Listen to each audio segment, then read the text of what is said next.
চাঁদপুরে গ্যাস লাইনের লিকেজ থেকে বিস্ফোরণ, একই পরিবারের 6 জন দগ্ধ।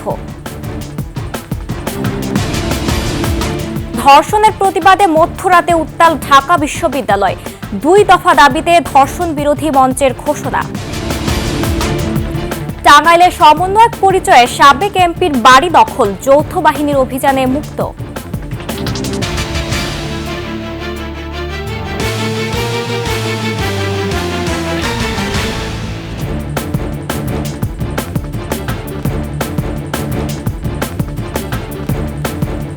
শুনছিলেন সংবাদ শিরোনাম।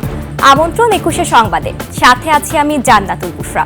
দর্শক, 21 টেলিভিশনের সংবাদ একসাথে সরাসরি দেখতে পাবেন আমাদের ফেসবুক পেজ www.facebook.com/2124 অনলাইনে। এছাড়া সাবস্ক্রাইব করতে পারেন www.youtube.com/@21etv চ্যানেলে। চাঁদপুরে গ্যাস লাইনের লিকেজ থেকে বিস্ফোরণে একই পরিবারের 6 জন দগ্ধ হয়েছেন। রাতে চাঁদপুর পৌর শহরের কোরালিয়া এলাকার একটি বাড়িতে এই দুর্ঘটনা ঘটে। প্রত্যক্ষদর্শীরা জানান, সেহরির জন্য খাবার গরম করতে গিয়ে গ্যাসের চুলা জ্বালানো মাত্রই বিকট শব্দ হয়। এ সময় রান্নাঘর ছাড়াও আশেপাশের আরও 3টি কক্ষে আগুন ছড়িয়ে পড়ে। দগ্ধ 6 জনকে উদ্ধার করে স্থানীয় হাসপাতালে নেওয়া হয়। তাদের মধ্যে 4 জনের অবস্থা আশঙ্কাজনক হওয়ায় ঢাকার জাতীয় বার্ন অ্যান্ড প্লাস্টিক সার্জারি ইনস্টিটিউটে পাঠানো হয়েছে। আমার মামা নেই, ছোট মামতো ভাইয়ের স্ত্রী এবং আমার মামতো বোন, বড় মামতো ভাই 6 জন আহত হয়েছে। 4 জন আপনার ঢাকাতে রেফার করা হয়েছে আর 2 জন চাকরি জানা হয়েছে। বাস হয়ে আপনার আগুনটা ছড়ায় যায়। তা ওইখানে দাদা ছিল, চাচা চাচি ছিল, তো ওনারা টোটাল 6 জন আপনার আগুনে পড়া গেছে। সারা দেশে ধর্ষণের প্রতিবাদে বিক্ষোভ করেছে ঢাকা বিশ্ববিদ্যালয়ের শিক্ষার্থীরা। মধ্যরাতে রাজু ভাস্কর্যের সামনে নারী শিক্ষার্থীদের পক্ষ থেকে ঘোষণা দেওয়া হয় ধর্ষণ বিরোধী মঞ্চের। আজ সন্ধ্যা 7:30টায় মশাল মিছিলের ডাক দিয়েছে আন্দোলনকারীরা। বিস্তারিত জানাচ্ছে তানজিলা তাসনিম। মধ্যরাতে উত্তাল ঢাকা বিশ্ববিদ্যালয়। মেয়েদের 5টি হল সহ ছেলেদের বিভিন্ন হলের ধর্ষণ বিরোধী মিছিল অবস্থান নেয় রাজু ভাস্কর্যের সামনে। এ সময় শিশু আসিয়ার ধর্ষকের শাস্তি দাবি জানিয়ে স্লোগান দেয় শিক্ষার্থীরা। বর্তমান পরিস্থিতিতে দেশের আইন শৃঙ্খলার অবনতির ফলে অনিরাপদ বোধ করছেন নারীরা। নারীদের নিরাপত্তা জোরদার করার দাবি আন্দোলনরত শিক্ষার্থীদের। 2 দিন ধরে একটা মেয়ে মৃত্যুর সাথে বাঁধা হতেছে হসপিটালে, অথচ আমাদের গভর্নমেন্ট এখনো কিচ্ছু করতে পারে নাই। আমাদের রাস্তাঘাটে চলা থেকে শুরু করে গ্রামে গঞ্জে ইভেন ঘরেও মেয়েরা এখন নিরাপদ না। আসিয়া সহ যত মেয়েদের ধর্ষণ হয়েছে সবার শাস্তি নিশ্চিত হলে আমরা এখান থেকে অবস্থান গ্রহণ করছি, সবার শাস্তি নিশ্চিত করতে চাই। সব দর্শককে ধরে ধরে প্রকাশ্যে ফাঁসিতে ঝোলানো। ঢাকা বিশ্ববিদ্যালয়ের সকল নারী শিক্ষার্থীর পক্ষ থেকে ধর্ষণ বিরোধী মঞ্চের ঘোষণা করা হয়। ধর্ষণ, নিপীড়ন এবং বিচারহীনতার সংস্কৃতির বিরুদ্ধে 2 দফা দাবি জানান তারা। ধর্ষণ বিরোধী মঞ্চ ঘোষণা করা হয়েছে ঢাকা বিশ্ববিদ্যালয়ের শিক্ষার্থীদের পক্ষ থেকে এবং আগামীকাল সন্ধ্যা 7:30টায় আমরা মশাল মিছিলের আয়োজন করছি এবং একই সাথে গণপদযাত্রার আয়োজন করছি এবং এর পরবর্তীতে আমরা টিসি রাজু ভাস্কর্যে অবস্থান কর্মসূচি পালন করব। ঢাকা বিশ্ববিদ্যালয় সহ দেশের বিভিন্ন প্রান্তে ধর্ষণ বিরোধী কর্মসূচির জন্য প্রস্তুতি নিচ্ছে আন্দোলনকারীরা। দেশের বিভিন্ন পর্যায়ে নারীদের যৌন হয়রানি এবং ধর্ষণের প্রতিবাদে উত্তাল ঢাকা বিশ্ববিদ্যালয়। নারীদের হল এবং ছেলেদের হল থেকে বিভিন্ন স্লোগান সহ মিছিল নিয়ে রাজু ভাস্কর্যে অবস্থান। তানজিলা তাসনিম, 21 টেলিভিশন, ঢাকা। ছিনতাই, চাঁদাবাজি, চোরা কারবারি রোধে সারা দেশের মতো রাজধানীর ডেমরা এলাকায় চেকপোস্ট বসিয়ে তল্লাশি চালাচ্ছে যৌথ বাহিনী। শনিবার 10টা থেকে শুরু হওয়া এ অভিযান চলে গভীর রাত পর্যন্ত। এ সময় মাইকিং করে আশেপাশের মানুষকে সচেতন করার পাশাপাশি সেনাবাহিনীকে তথ্য দিয়ে সহযোগিতার আহ্বান জানানো হয়। সোহেল সামির রিপোর্ট।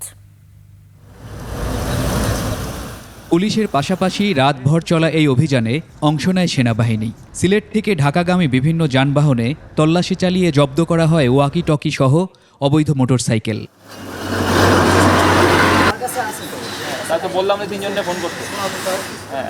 এ সময় মাইকিং করে স্থানীয়দের সচেতন করার পাশাপাশি তথ্য দিয়ে সেনাবাহিনীকে সহযোগিতার আহ্বান জানানো হয়।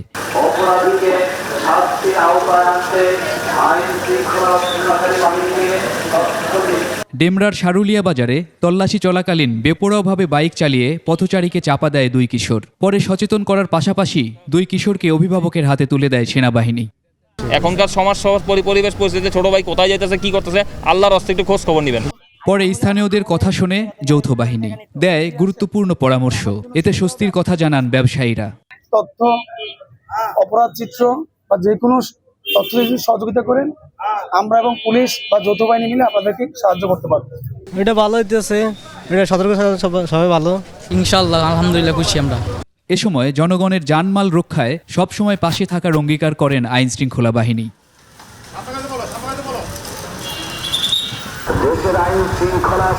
সোহেল সামি, 21 টেলিভিশন, ঢাকা। টাঙ্গাইলে সাবেক এমপি অ্যাডভোকেট জোয়াহেরুল ইসলামের বাড়ি দখলের ঘটনা ঘটেছে। তালা ভেঙে 17 জন প্রতিবন্ধী ও পাগল নিয়ে ওই ভবনে প্রবেশ করেন সমন্বয়ক পরিচয় দেওয়া এক তরুণী। বলেন, আওয়ামী লীগ নেতাদের বাড়ি পাগলদের আশ্রম করা হবে। এদিকে এমপির স্ত্রী রওশন আরা জানান, চাঁদার টাকা না দেওয়ায় এমন কাজ করেন তারা। পরে যৌথ বাহিনীর অভিযানে ওই বাড়ি দখলমুক্ত করা হয়। টাঙ্গাইল প্রতিনিধি কাজী রিপনের তথ্যচিত্রে ডেস্ক রিপোর্ট। শনিবার ছাত্র প্রতিনিধি ও সমন্বয়ক দাবি করা মারিয়াম মুকাদ্দাস মিষ্টি তালা ভেঙে 17 জন প্রতিবন্ধী ও পাগল নিয়ে জোয়াহেরুল ইসলামের বাসায় প্রবেশ করেন। গত 5 আগস্টের পর বাড়িটি ফাঁকা ছিল। মারিয়াম মুকাদ্দাস মিষ্টি বলেন, প্রতিবন্ধী ও পাগলদের থাকার ব্যবস্থা করতেই পরিত্যক্ত বাড়িটি দখল করা হয়েছে। এই সমাজের গরিব মানুষ এই পাগলটা রাস্তায় না থেকে আওয়ামী লীগের বাড়ি এখন পড়ে আছে, অবৈধ সম্পদের ভাগিদার এই অসহায় মানুষগুলো। অন্যদিকে সাবেক এমপি জোয়াহেরুল ইসলামের স্ত্রী রওশন আরা জানান, 10 কোটি টাকা চাঁদা চেয়েছিল মিষ্টি। ওনারা বলছে যে 10 কোটি টাকা দেন, তাহলে আপনার বাসাটা আমরা করবো না। আমি 10 কোটি টাকা দেই নেই বিধে তারা এই লোক সবগুলো পাগল ছাগল এনে বাসার মধ্যে খাইছি। পরে রাতেই যৌথ বাহিনীর অভিযানে সাবেক এমপির বাড়িটি দখলমুক্ত করা হয়। যথোপযুক্ত পুনর্বাসন আমি বলবো সেই জায়গায় নেওয়া হবে, যাতে করে তাদের আশ্রয়ের পাশাপাশি তারা যেন স্বাভাবিক জীবনে ফেরার জন্য সর্বোচ্চ সুযোগ সুবিধা পায়, সেটা নিশ্চিত করার চেষ্টা আমরা করব। এভাবে বাড়ি দখলের ঘটনায় তীব্র নিন্দা জানান এলাকাবাসী। আর শাস্তি হলে প্রশাসন আছে, প্রশাসন সেটা দেখবে। যারা নিরপরাধ নিরস্ত্র মানুষ, তাদের যদি অপরাধ হয় বা তাদের যদি শাস্তি হয়, সেটা তো আসলে গ্রহণযোগ্য না। যে লোকগুলাকে এখানে বন্দী করে রেখে গেছে, ওরাও সারাদিন পানি এবং আহারবিহীন অবস্থা আছে। মহিমা পলি, ডেস্ক রিপোর্ট, 21 টেলিভিশন। ঋণ খেলাপি, অর্থ আত্মসাৎ ও দুর্নীতির মাধ্যমে অর্জিত অবৈধ সম্পদ জব্দ ও বাজেয়াপ্ত করতে বাংলাদেশের অন্তর্বর্তী সরকারকে জরুরি পদক্ষেপ নেওয়ার আহ্বান জানিয়েছে জাতিসংঘের মানবাধিকার বিষয়ক হাই কমিশন OHCHR। সম্প্রতি প্রকাশিত জাতিসংঘের মানবাধিকার বিষয়ক সংস্থার এক প্রতিবেদনে এ বিষয়ে বিদ্যমান আইনের মাধ্যমে জরুরি ব্যবস্থা গ্রহণ করার পরামর্শ দিয়েছে জাতিসংঘ। গত 12 ফেব্রুয়ারি OHCHR তাদের জেনেভা কার্যালয় থেকে বাংলাদেশে জুলাই আগস্ট 2024-এর বিক্ষোভে মানবাধিকার লঙ্ঘন ও নির্যাতন শীর্ষক অনুসন্ধানমূলক প্রতিবেদন প্রকাশ করে। তাতে সংস্থাটি পরামর্শ দেয়, অবৈধভাবে অর্জিত সম্পদ বাংলাদেশের বাইরে যেসব দেশে পাচার হয়েছে সেসব দেশের সঙ্গে বাংলাদেশের সরকারকে ঘনিষ্ঠভাবে কাজ করা উচিত, যাতে এ ধরনের সম্পদ অবিলম্বে দেশে ফেরত আনা যায়। তারই প্রেক্ষিতে দুর্নীতির সঙ্গে জড়িত সকলকে বিচারের আওতায় আনার আহ্বান জানিয়েছে জাতিসংঘের মানবাধিকার কমিশন। একটি সুন্দর বৈষম্যহীন সমাজ গড়তে প্রয়োজন তৃণমূল পর্যায় থেকে নারীদের সব ধরনের কাজে অংশগ্রহণ। আন্তর্জাতিক নারী দিবসে 21 টেলিভিশনের নারী সহকর্মীদের শুভেচ্ছা জানিয়ে এমনটাই বলছেন 21 ভাইস চেয়ারম্যান ও ম্যানেজিং ডিরেক্টর তাসনুভা মাহবুব সালাম। একই সঙ্গে 21 টেলিভিশনের বিশেষ অনুষ্ঠান মুক্ত খবরে কন্যা শিশুদের প্রাধান্য দেওয়ার বিষয়টিও তুলে ধরেন তিনি। নাহিদ সিরাজি নিম্মির রিপোর্ট। নারীদের সম্মান জানানো ও নারী অধিকার নিয়ে সোচ্চার হওয়ার প্রতীকী দিন আন্তর্জাতিক নারী দিবস।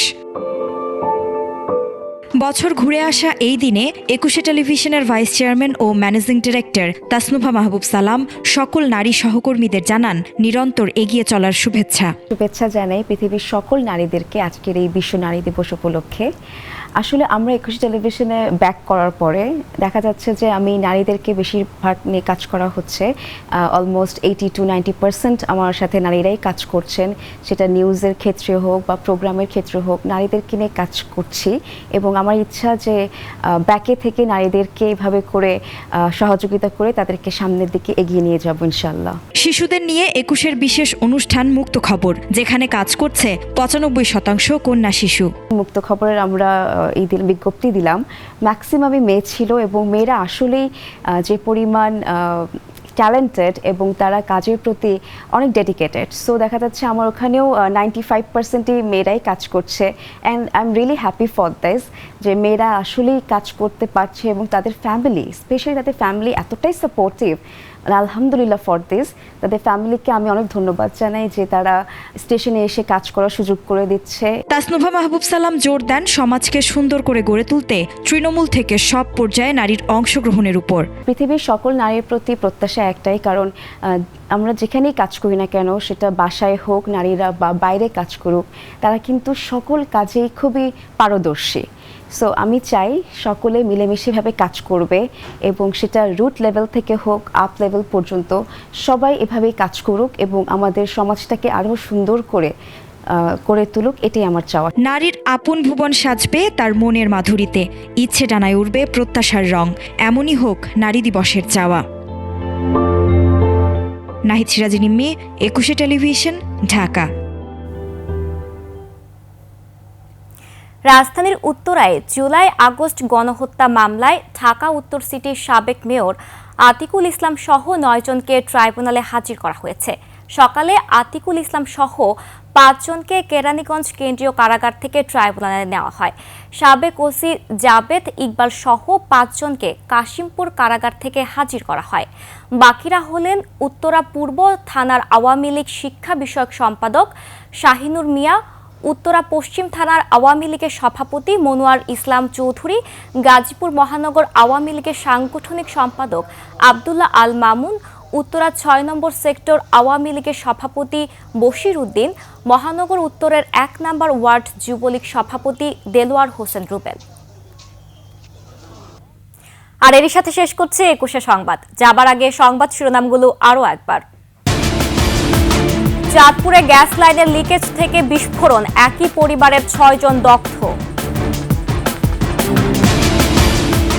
ধর্ষণের প্রতিবাদে মধ্যরাতে উত্তাল ঢাকা বিশ্ববিদ্যালয়, 2 দফা দাবিতে ধর্ষণ বিরোধী মঞ্চের ঘোষণা। টাঙ্গাইলে সমন্বয়ক পরিচয়ের সাবেক এমপির বাড়ি দখল, যৌথ বাহিনীর অভিযানে মুক্ত।